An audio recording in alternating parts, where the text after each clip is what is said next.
You are listening to This Podcast Could Have Been an Email, presented by Berkshire Community College. Welcome to the 9th episode of This Podcast Could Have Been an Email. Jonah, how are you today? I'm good. At some point, do you think we'll stop having what our episode numbers are? Will we get that down the line? 10. We'll stop counting after that? I don't know. All right. Yeah, I don't really think about it until I sit down, and I just happened to look at our last one earlier, and I know it was episode 8, so it was fresh in my mind. It's been kind of rainy. Yes, it's been rainy, and while we're in a drought right now, so that's very good for us, and it will impact our foliage. We're supposed to have muted colors this year, which is very depressing because we're in a drought. I will say my chickens are very angry, very upset. They're eating their own eggs. Not kidding. They're just they want to get out and they want to be able to go free, but they also don't like being wet. I didn't know chickens ate their own eggs. They're mostly just mad at me for a number of reasons, and this is how they're displaying that animosity and anger. So I desperately want to let them free range and dirt bath and have a laugh, but they can't with all this mud, so it's gross. Yeah. Well, that's kind of disgusting, but as we on that happy note, we move on to our guests, who are Linda Claremont, the Executive Director of Workforce and Community Education. Welcome, Linda. Thank you for having me. We are very excited. It's an honor to be on a podcast. This is your first one. My first ever podcast. I have to imagine you've done a lot of radio shows. I've done radio, PCTV shows, the weekly entertainment of city council meetings. Such excitement. This will be much less painful, I promise. And also Jen Hoffman, the Assistant Director of Workforce and Community Education. Welcome, Jen. Thank you, Adam. Pleasure to be here. And this is podcast 55, 60 for you? Oh, at least, yeah. I think it's so interesting the way that nowadays they you go to a sports bar, and they have podcasts, and it's like guys sitting on couches, people sitting on couches talking to one another. It's so cool. I'm thinking maybe our next move, Jonah, is to have someone film us as we do this. We did just hire a new graphic designer who has specializes not only in audio recording, because they are a musician with an actual following and they're part of a real band, and he's from Canada. Canada nice. So exciting. Oh my God. That's why we hired him. He was so Canada nice. nice. Of course. How could you not? And he also specializes in video production. That's his MO. So I'm pretty sure we're going to go full tilt with this. So I'm we'll glad go from we're doing ours now. We'll do 12 people too. listening to us to maybe 14 watching us. So look out. Actually, I appreciate the optimism. I'm afraid that we might go from 12 yes, you're right. down if people have to look at me. 8. But it is really nice to have both of you on. And I think for our listeners who don't know the two of you, it would be really nice to just do a quick introduction, how long you've been at BCC, and what you do when you come here. Jen, let's go first. I guess I'm starting. I'm Jen Hoffman. I'm the Associate Director of Workforce and Community Education. I've been at the college going on 3 years now. Time flies when you're having fun. Prior to that, I spent 20-ish years in hospitality, keeping the wealthy healthy. So this is a very different but amazing experience. I started as the admin in the department, which was a great experience for me, and now I'm lucky enough to be working more closely with Linda in the associate director role. So I do all kinds of things, I think. I'd like to think I'm willing to pitch in and do whatever's needed, help with programming, help with budget, help with grant writing, events, all of it. So whatever the team needs, we have a really strong team that we've put in place, so I'm here to help with whatever's needed. Great. Thanks, Jen. And Linda. So I have been at the college for just a year and a half, and it has flown by because, first of all, this is an amazing place to work. It's an amazing place to meet new people who are interesting and curious, and everybody is super supportive and welcoming. And I'm also loving it because what Jen and I have done in the last year and a half is really rebuild a division that was struggling quite a bit in the prior 4 or 5 years, and it was an opportunity for us to recreate and reimagine workforce and community education. We've had a lot of fun doing it. Yeah, actually, that was going to be my next question, and we've gone through a lot of iterations of what our workforce team has been in my time here, and it is cool that you've had kind of a creative slate with your team to really build a new team and kind of think about what the future and the direction of the workforce division is. Do you want to talk a little bit about where we are and where we might be going? Sure. So, initially when I first came to the college, I admittedly had a lot of experience in other areas of community life, right? But didn't really have maybe what would have been standard expectations for an executive director of workforce. So I had to spend some time really delving into what was past practices, what are some of the emerging ways that community colleges are helping to prepare the workforce. And really that's been, once I got through some of that, I quickly identified that one of our most important goals, really two, is making sure that the people of our region have access to really high quality, short duration, technical skills, programs that teach a particular technical skill, so that they can either go right to work, earning a pretty good living wage, depending on their choice of occupation, or maybe it's their first time ever coming to a college campus and they decide, I can do this and I'm going to go on the non-credit side. And then we have the employers, and that is something that we are really just now. So we spend the first year building out diverse programs, support with Jonah's help and the marketing team, really pushing our new brand, pushing our new programming.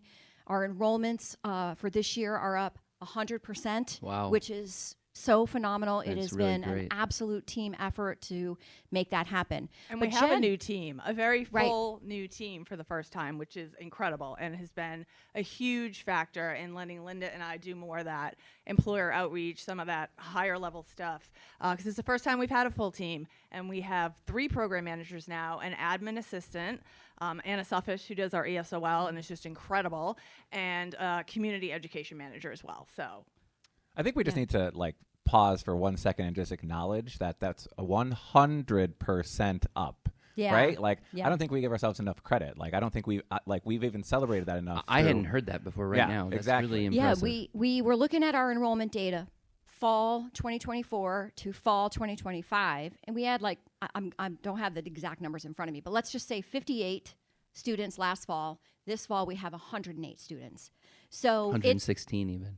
is it 116? You know That'd be exactly. 100% That would be increase. 100% Sorry, I'm the increase. enrollment So guy. close. You're getting. close. Now you're nitpicking. Yeah. Okay.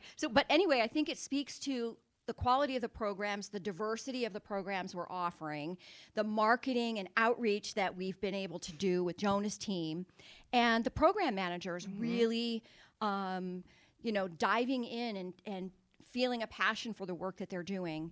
And so this is like an upward trend that I'm super excited about. That's really great. So that was a really good kind of introduction to how we got to where we are right now. I think we'll take a quick break and we'll come back and would love to hear from the two of you about where we're going. The Berkshire Natural History Conference is fast approaching. This year's conference will be held at Williams College on Saturday, November 8th from 8 a.m. till 4 p.m. Learn about native birds, turtles, caves, and more at BCC's annual conference. Enjoy knowledgeable speakers, exciting exhibits with local environmental groups, incredible book and natural history sales items, and the annual natural history quiz.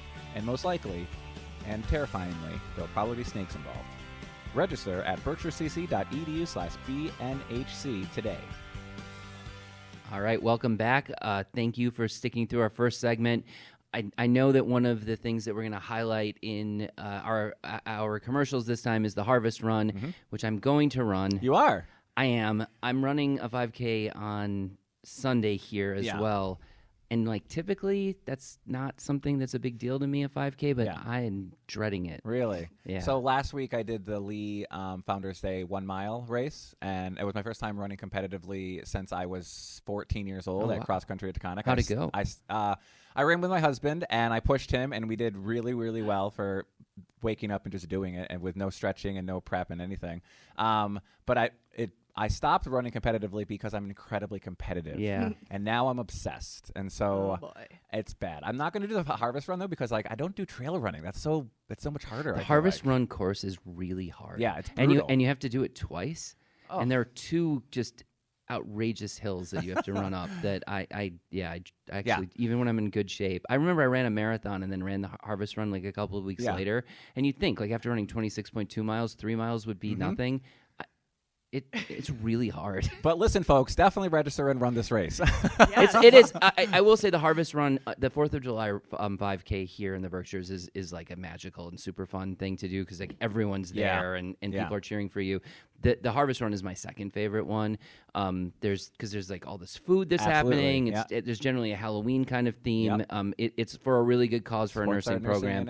So even if you decide not to run it, show up. It's a really great event. Especially if you have kids. It sounds so much fun. It is. You will not see Linda Claremont running at all. You can walk over. You with can your come dog. hang out. Yeah, there. come stop by. I might just over. swing There's great by. food. There's free food. Daryl Shreve says it's one of his favorite events, especially for his kids. So. Daryl Shreve has run it in a onesie. Right? Yeah. Oh, Now you're talking. And beat me. So anyway, let's get back to workforce and community engagement. I think in the last segment you talked about how we got to where we are right now. You've doubled the number of students that we have engaged. What's the plan? Where are we going? What's the roadmap moving forward? So for students, we definitely want to continue building programs that are relevant and interesting to students, but also meaningful to employers. And Jen can talk a little bit about our Berkshire State of Work Summit that we held this year. It was a first ever one-day conference for employers, right? So bringing employers to the campus, showcasing what the campus can offer, but also recognizing that there's a common conversation happening among employers that the college, and especially workforce, needs to hear, understand, and be thinking about. Yeah, Jen, did you get did a lot of people come? Were they from was it very narrowly focused into different types of industry, or was it broader? Yeah, it was definitely broader. Some people, Jonah, didn't think that a lot of people would be attending, but we had over 200 folks. We had a lot of employer engagement over different areas of the Berkshires. It was a one-day conference. The feedback was incredible. People were really excited about it. It was different than anything they had been to before. So now we're working on our mini summits because we got some feedback coming out of that on, shocking, AI. So we're going to start a series of summits in the fall, starting with a broad AI and how it can help your business, and then moving into different sectors such as marketing, HR, finance, to keep that momentum going and make sure folks know that BCC is a great resource for this type of information. One of the things that I really loved about what you were talking early on, Linda, is this idea about who the student that comes to workforce might be. And clearly, there are people in this community who have never tried college. They graduated from high school or not, and they're looking now to figure out a way to upskill themselves so that they can immediately get into the workforce and have a living wage. I think there are other ways to engage with your team and your division as well. Could you talk about some of those? Sure. One of the things we are really going to start to explore more intentionally and deliberately this year is corporate solutions. How can we help our businesses provide specialized training for their employees? We have a conversation going right now with Guardian Life Insurance Company. I think we are going to be successful in this partnership with them, and it'll be an opportunity for us to sort of pilot a corporate solutions training session, and also think about how we might offer that in other areas around the region. That's very cool. So something that I've been very interested in recently is learning how to bake sourdough bread. So I'm very, I during the pandemic, one of the things that I did was get really into baking, and I baked bread, I made pies. Post-pandemic, I haven't done that as much, but I love the idea of sourdough baking, and I think you do things like that too. Absolutely. We actually have some sourdough classes on the schedule, Adam, so sign up. Would you like to teach? Yes. We're always looking for teachers. I don't think you want me to teach We sourdough have a teacher for that one, baking. but community education offerings are headed by Linda Morelli, who is amazing, and we have literally something for everyone, from the baking to the bartending to arts and theater, all of it. So, and these are really reasonably priced. It's the fun stuff, no pressure, just come meet all kinds of different people, and it's a really popular offerings. Yeah, that's really cool. It's really meant to be like a personal enrichment experience as opposed to preparing you for a job or for future college enrollments. And I think it's really important that the college continue to provide these community education programming, personal enrichment programming. I feel like anytime we can get a person on this campus and explore everything this place is and can be for a person, I think that's a win. So It's another entry point for folks. that's right.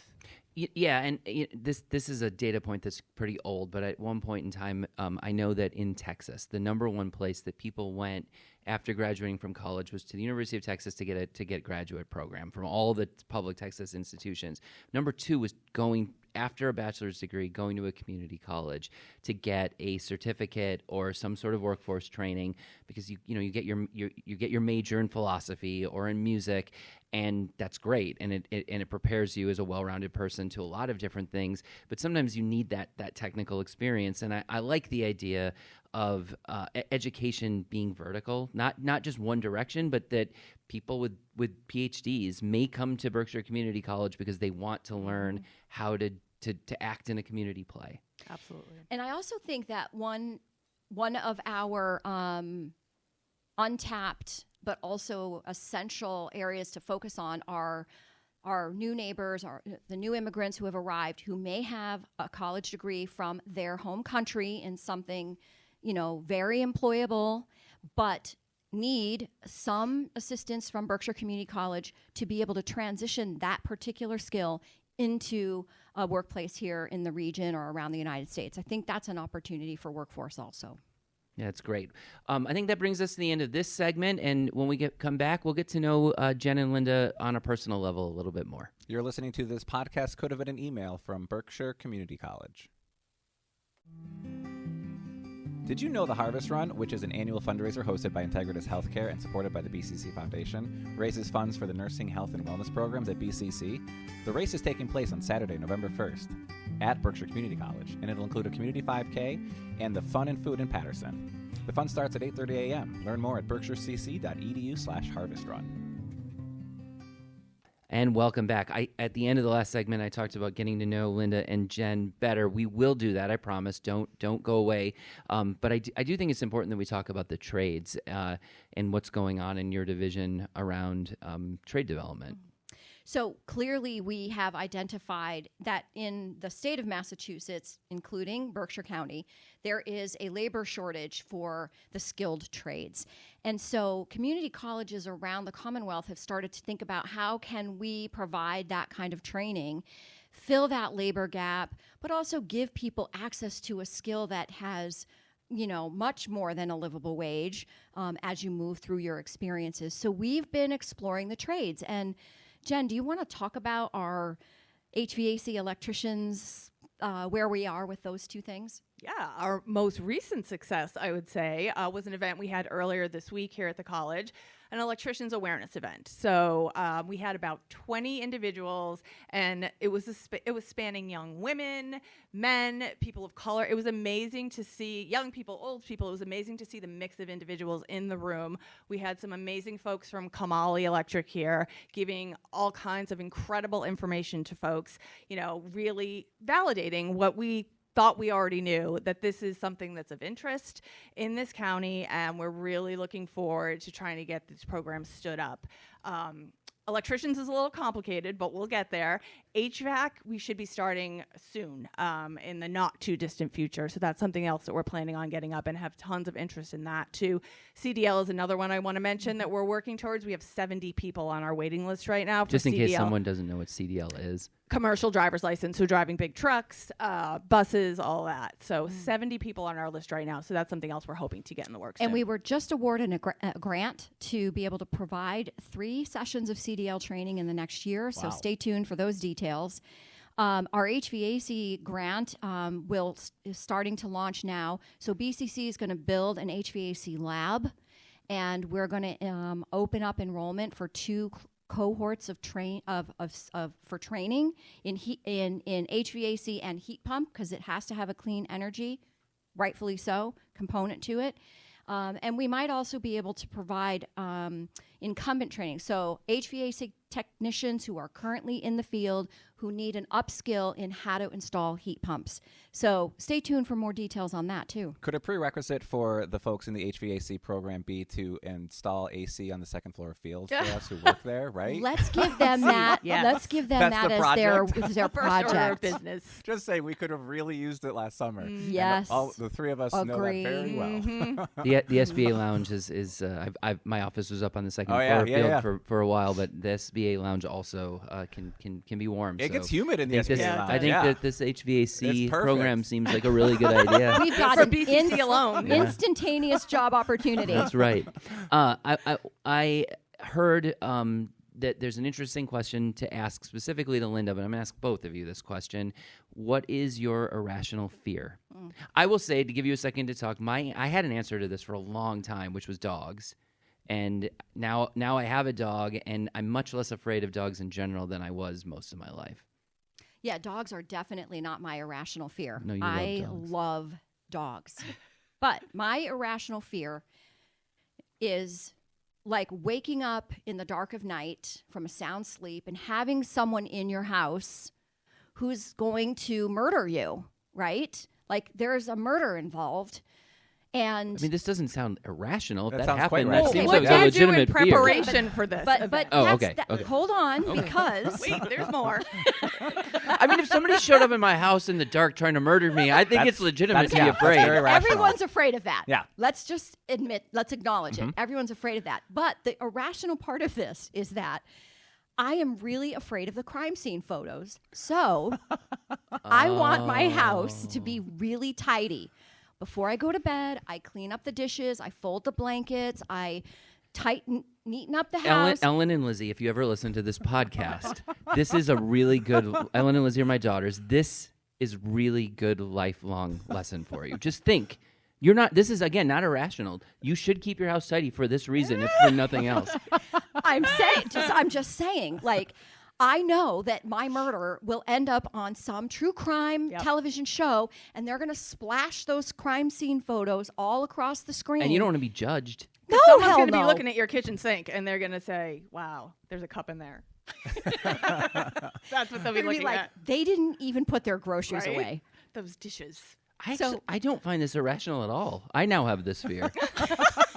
Great. So it's just remember though, it's not the fear of the murder; it's the fear of the crime scene photos and Yeah. what people will say about me. Forever. That's all anyone will ever That'll be remember the about last you. memory. Yeah. Yeah. She did not mop her floors. Wow. Yeah. Huh. Yeah. Good well, luck topping that one. Yeah, good luck, I Jen. don't think I can, but similarly, I watch a lot of crime shows as well, and my irrational fear is being framed for something that I didn't do. Ooh, So- that is a good Yeah. one. Do you do a lot of crime that No, you there's don't- no crime, but Okay, you no never crime. know what's going to happen. People could say Have you she was here. considered there. psychoanalysis? Yes, for many things. Not just that. My irrational fear is the holes, like when you put a bunch of holes together, like certain like fungus have this. If you look at it, I can't even talk about it. I'm going to start freaking out. It's just a pile of holes together. I will throw up, and obviously snakes, which Tom Tiny knows. That's why he invites me to see the rattlesnakes every single time. A they're pile available, of but, holes. Like if you see a bunch of holes like on a thing, I will literally throw up. Like it's. I can't even talk about it. Ooh, anymore. so like It's not interesting. black holes in the universe, I love just those. a collection of holes. Together, and they might be different sizes, and like it's like a fungus thing. How did you determine you had this irrational? Because I saw it, and it's freaking. You can't see me, but I I'm wish that we were being filmed right now because I'm Jonah's tweaking right now. spine is moving in a way I didn't know a human spine could yeah. move. Oh, His body language when describing this pile of holes is priceless. sorry. Okay. Moving on. Have you ever seen the movie The Invention of Lying? I don't. The concept of the movie is that you can't lie, so there's no fiction. So basically, I have TV seen this, yeah. is all the like just somebody reading the news, and the advertising is really funny. Like there's a part where it's a commercial for Pepsi, and the tagline is "When there's no Coke, Pepsi." I think living in a world where there's no fiction would probably be it's a world I don't want to live in. Right. So we're going to go into our last break. But, Linda, before we do that, another very interesting thing about you is you hate rainbows. I cannot believe you're outing me. I do. I hate rainbows. I just think they're dumb. I just think that it's the way that people react to them too makes me feel like everyone calm down. It's a rainbow, right? So I think they're dumb. And but I also listen, let me just say that I struggle with it because I know the rainbow is now representing the LGBT community who I embrace and love and cherish. So You're an ally. 100%. To people, but not so much to refracted to people, light. but not to the rainbow. Right. So we're gonna take a break. I prepared a little something for you, and when we come back, we'll jump into that. We'll be right back. The Paraeducator Training 2026 schedule is now available. Scholarships are available for those who qualify. The 6-week session starts January 5th and ends February 12th, 2026. Classes are held at BCC. This workforce training offers hands-on support from experienced mentors, and students will earn the industry-recognized Para-Pro credential, receive career preparation and job placement support, and graduates will be prepared to work as paraprofessionals in the public or private K-12 education setting. Learn more at berkshirecc.edu/workforce. Welcome back. We ended our last segment with Linda talking about how she doesn't like rainbows much, and my dad's a poet, and I have been dabbling a little bit in writing poetry recently, and I wrote something for you, and I'm going to read it. if there's anyone who can change my mind about rainbows, it's Adam. This poem is about you, though. Oh, boy. All right. It's a version of you. She shakes her head at rainbows, calls them frauds, cheap tricks of light, sliced by raindrops into gaudy ribbons. Everyone else gasps, phones out, ready to sing about wishes, pots of gold, Judy Garland. She mutters, fractals, refracted water. Don't they teach you anything? The neighbors smile nervously. Children keep pointing, but she sips her coffee like it's a secret weapon. She prefers honest skies, clouds stacked like old books. The plain gray hush of rain. She laughs when I hum somewhere over the rainbow. Says if I keep it up, she'll move to Kansas just to spite me. Later, the sun bends low. Prisms fade into dusk. I look at her, fierce and certain, the world stripped of sugar. I think, what a marvel, this woman who hates rainbows. Wow. Thank you, Adam. I shall cherish this forever. That's something. But you made me think of something, though, because a line in your poem about the sky, I do love lightning. Mm-hmm. You do. Yeah. And I love sunrises and sunsets and this light in the sky that is like magical. Right. I love all of that. I love dark skies where you can see all the stars. It's the rainbow, man. Yeah, it's not the sky. It's just a pile of colors on top of each other acting weird, right? It's So- just it's just light filtering through water. I Yes. actually think that they're magical and lovely. So and- as somebody who is very Irish, Right. like, it's the rainbows are life. So I know. how do you feel about leprechauns? I'm obsessed. I Yeah. have been my whole life. Absolutely. I wish I was shorter so I could actually like enact one and be one, but I'm not. So yeah. In the novel American Gods, there's a leprechaun and he's like 7 feet tall. So oh, don't. All right. There you Yeah. All go. right, that was a movie, TV I mean, show maybe on, that's the Starz, mystery, too. is that they are actually tall. Oh my god, I love it. Yeah. No All right. one would know. You don't see him. And if you do, you become very rich. Yeah. Well, yeah. Do you, though? Yeah, I mean, the leprechaun does not beget wealth. It's the pot of gold, but that you got to find the end of a rainbow, and you can't. So, Yeah. You're Yeah, out on I'm that. not. I'm not. No pot of gold for you. Nope. so I think we're off the rails, maybe. So I'm going to try to bring us back to Berkshire Community College's. This podcast could have been an email. Closing thoughts, Adam and group. What's up? No. I was kind of pumped up about the whole rainbow thing, but Yeah. So I'm like speechless because no one has ever written me a poem before. Aw.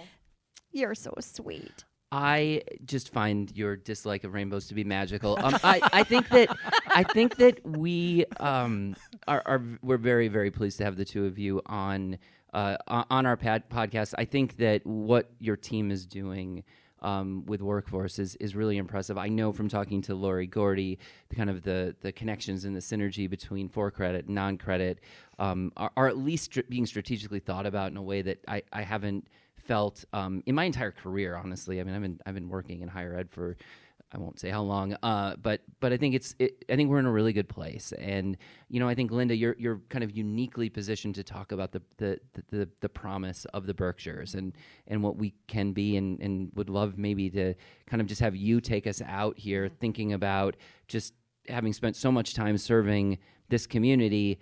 And now serving it in this way, and what your vision is kind of for the future of this place. Yeah, I was so thrilled when I was offered this job, because I, as some know, was in local elected office for 20 years and served the last 8 years as mayor of the city of Pittsfield, which introduced me to a whole community of people from all walks of life, all different neighborhoods, but also to the Commonwealth in general and what other communities are doing. And being here at the college and taking advantage of all that knowledge, that big network, thinking a little bit differently about Workforce, some of the newer concepts around this is really about people and preparing them for the workplace. But I think the thing that I'm loving the most is how much fun it's been. It's just we're having a lot of fun building this thing, and a lot of fun exploring the outcomes, and a lot of fun giving people new opportunities. It's just been such a pleasure to join the BCC community. It's beautiful. It's great having both of you as a part of our community. I'm just going to wrap this up by thanking everyone for, today's September 26th. We're shortly after the opening of the semester, and I think it's been the best opening semester that I've had in my time here. Just people kind of rallying together to starting with Community Fest and moving through Welcome Back and New Student Orientation. Kind of a cool moment last week. We had both Pam Farron and Lisa Madela retire, 58 years of experience between the two of them. And I apologize to those of you who came to their going away party. I told this story, but I went in on the Friday, the day before it must have been Wednesday. The day before it was Monday, because the whole point of the story is it was a Monday. The Monday of their last week. And I said, I know that this is your last Monday, and there's probably bittersweet feelings about leaving, but it's a Monday, and who wouldn't want to have their last Monday? Yeah. And Lisa was like, absolutely. I'm so happy this is my last Monday. And Pam was like, actually, I really like Mondays. And Mondays are about beginnings. And so I just want to end on that thank you all for the work that you did for the beginning of this semester. As we move into the weekend, I wish you all a lovely beginning to that. And we'll continue forward. Just remember, every time that we work with a student, that moment for them can be at the beginning to something bright, like a rainbow, or a future that leads to a pot of gold. Coming full circle. And just know that it's almost October, which means sweater weather. So sweater weather. All right, and we're out.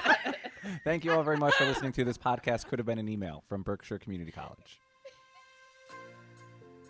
Special thanks to Adam Klepetar, my co-host, and to Linda Claremont and Jen Hoffman for being absolutely amazing guests for this episode. Special thanks to Alzi Mercado and Dave Cachet at PCTV. Finally, I'd like to thank you, dear listener, for continuing to listen even as we endeavor to make fetch happen. My name is Jonah Sykes, and thank you for listening to this podcast. Could have been an email from Berkshire Community College.